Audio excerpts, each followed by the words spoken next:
అందరికీ నమస్కారం. నేను మీ నాగబాబుని. నిన్న ఒక ఇన్నింగ్స్ ఆడుకున్నాం కదా. ఇది హిందూ ద్రోహి వైసీపీతో మనం ఆడుకునే సెకండ్ ఇన్నింగ్స్. మనం చిన్నప్పుడు మంత్రాలకు చింతకాయలు రాలుతాయి అనే కథలు వినేవాళ్ళం. కొందరు సిద్ధులు నీళ్లలోంచి నూనె తీశారని, దాంతో దీపాలు వెలిగించారనంటే ఒకప్పుడు నేను అస్సలు నమ్మేవాడే కాదు. కానీ మన జగన్ బాబా అనుకో పాలు వెన్న లేకుండా నెయ్యి తీశాక అవన్నీ నమ్మక తప్పట్లేదు. అసలు నేతిలో నెయ్యి లేకపోవడం ఏంట్రా అని జుట్టు పీక్కుంటున్నారు కదా. చూద్దామండి. ఒకళ్ళని చాలా మంచి హెల్దీ, హైజీనిక్ అండ్ ఆర్గానిక్ భోజనం వండి పెడతాను అని చెప్పి ఇంటికి పిలిచి అందుకు చాలా డబ్బు కూడా తీసుకొని మార్కెట్లో చీప్గా దొరికే నకిలీ బియ్యం, కెమికల్స్ నిండిపోయిన సరుకులు, ప్రమాదకరమైన ఎసెన్స్తో ఉన్న పచ్చళ్ళు లాంటివి వేసి భోజనం పెట్టి, ఏదో ఒకటి భోజనం అయితే పెట్టాను కదా, భోజనం పెట్టకుండా మోసం చేశానా అని దబాయిస్తే అలాంటి వాడిని మీరు ఏమంటారు? నేనైతే వైఎస్ఆర్సీపీ నాయకుడు అంటాను. ఇంకా కరెక్ట్గా చెప్పాలి అంటే వైఎస్ఆర్సీపీ హయాంలో టీటీడీ చైర్మన్ అంటాను. ఎందుకంటే వైఎస్ఆర్సీపీ హయాంలో టీటీడీ చేసిన పని ఇదే. చుక్క పాలు కానీ బొట్టు వెన్న కానీ లేని ప్రమాదకరమైన కెమికల్స్తో ఫేక్ గీని 60 లక్షల కేజీలకు పైగా స్వామివారి డబ్బుతో కొని ప్రసాదం తయారు చేసి భక్తులకు పంచిపెట్టారు. ఎంత పాపం, ఎంత ద్రోహం ఇది. ప్రభుత్వ సొమ్ముతో ఎలాగూ వైఎస్ఆర్సీపీ అవినీతి చేసింది. స్వామివారి టీటీడీని అయినా కొంచెం నీతిగా నడిపి ఉండొచ్చు కదా, ముఖ్యంగా ప్రసాదం లాంటి విషయాల్లో. ఇదేదో సాక్షి లాంటి పేపర్లోనో ఛానల్లోనో వచ్చిన న్యూస్ కాదు. సుప్రీంకోర్టు ఆర్డర్స్తో నియమించబడ్డ స్పెషల్ ఇన్వెస్టిగేషన్ టీం సిట్ 1.5 సంవత్సరం పాటు దేశం మొత్తం తిరిగి జల్లెడ పట్టి కనుక్కున్న విషయం. పాలు వెన్న ఏమాత్రం లేకుండా పూర్తిగా కెమికల్స్తో, రకరకాల ఆయిల్స్తో, చెత్త ఎసెన్స్లతో తయారైనటువంటి నెయ్యిని స్వామివారి ప్రసాదమైన తిరుమల లడ్డూకి వాడారు. దైవభక్తి, పాపభీతి ఏమాత్రం లేని వాళ్ళే ఇలాంటి దారుణాలు చేయగలరు. మన సనాతన హైందవ ధర్మం ప్రకారం అజ్ఞానం వలనో పరిస్థితుల వలనో తప్పు చేస్తే అందుకు క్షమించవచ్చు. ఈ విషయం శ్రీకృష్ణ భగవానుని భగవద్గీతలో, ఆది శంకరాచార్యుల అపరాధ క్షమాపణ స్తోత్రంలో కూడా ఉంటుంది. అలా కాకుండా తెలిసి తప్పు చేస్తే దాన్ని ఏమనాలి? అది కూడా దేవదేవుడిగా కోట్లాది మంది భావించే శ్రీ వెంకటేశ్వర స్వామి విషయంలో చేస్తే అందుకు పాపం అనే మాట కూడా చాలా చిన్నది. ఈ ఫేక్ నెయ్యిని కొనడం కోసం టీటీడీ చైర్మన్గా వైఎస్ జగన్మోహన్ రెడ్డి బాబాయ్ అయిన వైవి సుబ్బారెడ్డి ఉన్నప్పుడు 2020 ఫిబ్రవరిలో రూల్స్ని మార్చారు. ఆల్రెడీ ఉన్న కండిషన్స్ని సగానికి పైగా తగ్గించారు. అనర్హులైన ఈ ఫేక్ గీ సప్లయర్ బ్యాచ్ని అర్హుల్ని చేయడం కోసం తొక్కాల్సిన అడ్డదారులన్నీ తొక్కారు. ఇలాంటి వెధవ ఫేక్ సప్లయర్స్కి వీళ్ళు పెట్టిన పేరు వర్చువల్ డైరీ. ఇవి దొంగ డైరీలు. బినామీ పేర్లతో రకరకాల రాష్ట్రాల్లో ఆపరేట్ చేస్తూ ఉంటాయి. ఒక దగ్గర ఒక పేరుతో బ్యాన్ అయితే ఇంకో పేరుతో కొత్త అవతారం ఎత్తుతారు. అచ్చంగా జగన్ కంపెనీలో పెట్టుబడులు పెట్టిన దొంగ సూట్ కేస్ కంపెనీల్లాగా. ఇవి పాలు వెన్న ప్రొక్యూర్ చేస్తామని అబద్ధాలు చెప్పి కమిషన్లు ఇచ్చి కాంట్రాక్ట్ సంపాదించి కెమికల్స్తో చేసిన ఫేక్ గీని సప్లై చేస్తాయి. మరొకసారి గుర్తు చేస్తున్నా, ఇవేవి నేను ఇంకెవరో పుట్టించిన మాటలు కాదు. సాక్షాత్తు సిట్ 36 మందిని నేరస్తులుగా చెప్తూ వేసిన ఛార్జ్ షీట్లో ఉన్న విషయం. నేను వైవి సుబ్బారెడ్డి పేరు ఏదో రాజకీయ అక్కస్తో తీయలేదు. అతని పిఏని సిట్ అధికారులు అరెస్ట్ చేసి విచారిస్తున్నారు. ఊరికినే కాదు, ఆధారాలతో. ఇవన్నీ ముందు చెప్తాను. ఇందాక ఈ తప్పుడు ఫేక్ గీ విషయంలో పాపం అనే మాట సరిపోదన్నాను కదా. సరైన మాట ఏంటంటే ఘాతుకం. గుర్రానికి తెలియకుండా తోక ఊపుతుందా? లేదు కదా. తోకే గుర్రాన్ని ఊపిందంటే చిన్న పిల్లోడు కూడా నవ్వుతాడు. అలానే 24/7 వైవి సుబ్బారెడ్డి దగ్గర ఉండే తన ప్రైవేట్ పిఏ అప్పన్న ఆయనకు తెలియకుండానే టీటీడీకి ఆ ఫేక్ గీ సప్లై చేసే వాళ్ళను దేశం మొత్తం తిరిగి కేజీ ఫేక్ గీకి 25 రూపాయల చొప్పున కోట్ల రూపాయలు వసూలు చేస్తుంటే వైవి సుబ్బారెడ్డి గారికి తెలియకుండానే ఉందంటే నువ్వు అబద్ధమైనా చెప్పు ఉండాలి, లేదా పిచ్చోడమైనా అయి ఉండాలి. మనందరికీ తెలిసి సుబ్బారెడ్డి మానసిక స్థితి 2020 నుంచి ఇప్పటి వరకు బాగానే ఉంది. స్వచ్ఛమైన నెయ్యి, పోనీ చాలా వరకు సహజమైన నెయ్యి సప్లై చేసి ఎవరూ కూడా కేజీకి ఇంత డబ్బు అని చైర్మన్ ప్రైవేట్ పిఏకి కోట్లు కమిషన్ ఇస్తాడా? ఒక ప్రైవేట్ పిఏ అయిన అప్పన్నని జైల్లో పెట్టిన సిట్ 36 మందిని నేరస్తులుగా ఛార్జ్షీట్లో పెట్టిన సిట్, మొత్తం 250 కోట్ల రూపాయల స్కామ్ జరిగింది అని చెప్పిన సిట్ ఎందుకు అప్పటి చైర్మన్ వైవి సుబ్బారెడ్డి పేరును ఛార్జ్షీట్లో పెట్టలేదు, అసలు జైల్లో ఇంకా ఎందుకు పెట్టలేదు అని రోజు జనాలు అడుగుతున్నారు. ఒక ఎమ్మెల్సీగా నన్ను ప్రభుత్వ వేదికల్లో అడగమంటున్నారు. అడుగుతాను, మీ దగ్గర రివర్స్ టైం మిషన్ ఉందా? వైఎస్ఆర్సీపీ వాళ్ళ దగ్గర, ముఖ్యంగా టీటీడీ చైర్మన్గా చేసిన వాళ్ళ దగ్గర ఉంది. అది ఎలా? ఆశ్చర్యపోతున్నారా? సాధారణంగా కాలం గడిచే కొద్దీ వస్తువుల ధరలు పెరుగుతూ పోతాయి కదా, కానీ వైఎస్ఆర్సీపీ హయాంలో టీటీడీలో మాత్రం ధరలు తగ్గుతూ పోయాయి. మరీ ముఖ్యంగా నెయ్యి ధర 2020లో 600 రూపాయల నుంచి 423కి తగ్గింది. 2022లో 400 నుంచి 319 తగ్గింది. మనందరం ఇళ్లలో నెయ్యి అంతో ఇంతో వాడేవాళ్ళమేగా. స్వచ్ఛమైన ఆవు నెయ్యి కేజీ ఎక్కడైనా 423కి లేదా 319కి దొరకటం మీరు ఎక్కడ చూసారా?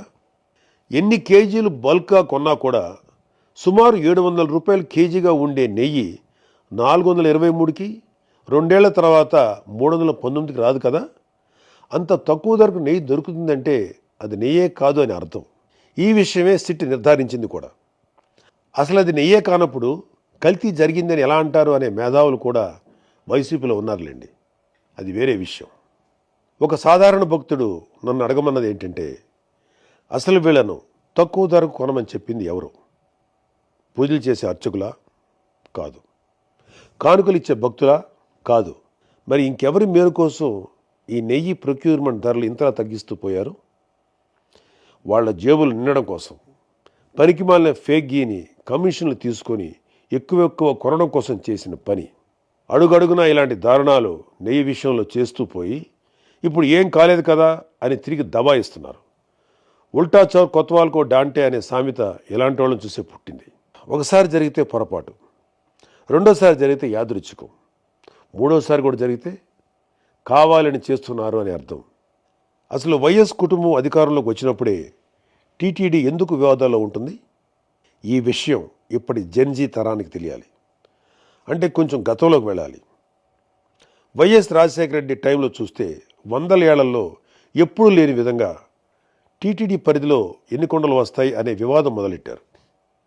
అదేంటి, 7 కొండలు మనమే కదా, అసలు ఈ డిస్కషన్ ఏంటి అని హిందువులు కోప్పడితే అప్పుడు టీటీడీ పరిధిలోని 7 కొండలు ఉన్నట్లు వైఎస్ రాజశేఖర రెడ్డి జీవో ఇవ్వాల్సి వచ్చింది. నేను నాస్తికుణ్ణి, రేషనలిస్ట్ అంటేనే వైసీపీ వాళ్ళు ఇంత గోల చేస్తున్నారే.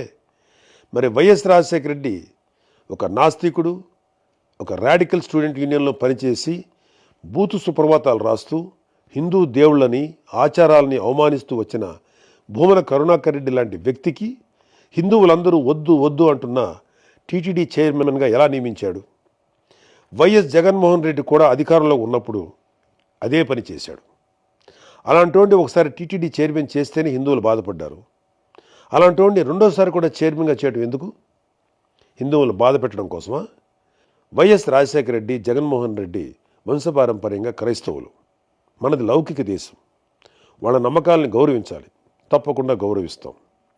వాళ్ళని అడిగేది ఏంటంటే, వాళ్ళ మత సంస్థలకి ఒక నాస్తికుణ్ణి, ఒక దైవదూషణ చేసేవాడిని చైర్మన్గా పెట్టి అలాంటి వాడి చేతికి మత సంస్థ డబ్బు, నిర్ణయాలు అప్పచెప్తారా?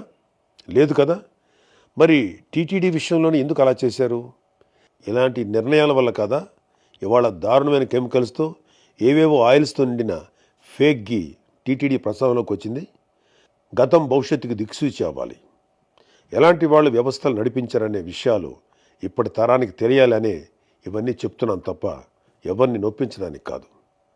ఇప్పుడు వైఎస్ఆర్సీపీ వాళ్ళు చెప్పే అతిపెద్ద అబద్ధానికి వద్దాం. సిట్ తన ఛార్జ్షీట్లో ఆ ఫేక్ గీలో ఎలాంటి యానిమల్ ఫ్యాట్ లాంటి పదార్థాలు లేవు అని చెప్పేసింది అని వాళ్ళ నీలి మీడియాలో రాసుకుంటున్నారు, చెప్పుకుంటున్నారు. నిజంగా కొవ్వు లాంటి పదార్థాలు లేకపోతే సంతోషమే. కానీ ఇక్కడ మనం జాగ్రత్తగా నిజాలు తెలుసుకోవాలి, రాబట్టుకోవాలి.